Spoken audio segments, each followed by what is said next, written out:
সালাম বিনিময় করবেন। আমাদের সকলের প্রিয় ডক্টর ফয়জুল ভাইকে এই মুহূর্তে সালাম বিনিময় করার জন্য অনুরোধ করছি।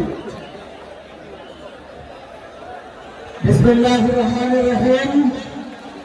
আজকের ঐতিহাসিক এই তাফসীরুল কোরআন মাহফিলের প্রধান আকর্ষণ জননিন্দিত ইসলামিক স্কলার, বিশ্ব বরেণ্য আলেমদ্বীন, বাংলাদেশের যুব সমাজের অহংকার ডক্টর মিজানুর রহমান আজাদী আজকের এই মাহফিল পরিচালনার যে দায়িত্ব রয়েছেন।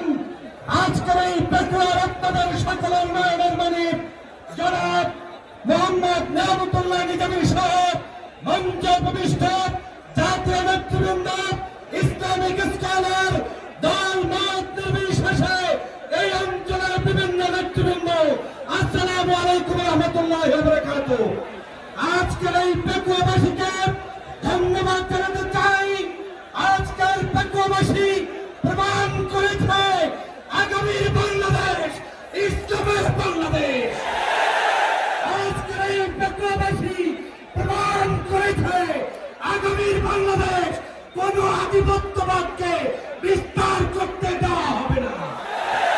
আগামীর বাংলাদেশ ঐক্যবদ্ধভাবে কলেমার ভিত্তিতে শহীদি তামান্না সাথে নিয়ে বাংলাদেশকে কারা কারা গড়ে তুলতে প্রস্তুত আছেন দাঁড়িয়ে উত্তর দিতে হবে।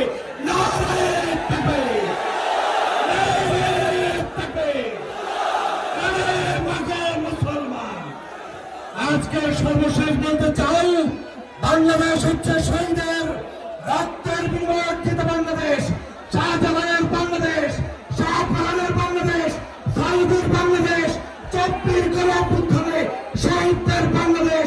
এই বাংলাদেশে কোন দালালদের স্থান হবে না, হবে না, হবে না। আসুন ঐক্যবদ্ধভাবে পেকুয়াবাসী যেভাবে জেগেছে, আগামী দিনে বাংলাদেশের প্রত্যেকটি প্রান্তে ইসলামের পক্ষে, কলেমার পক্ষে সবাই দাঁড়িয়ে যাব। নারায়ে তাকবীর। আল্লাহ হাফেজ।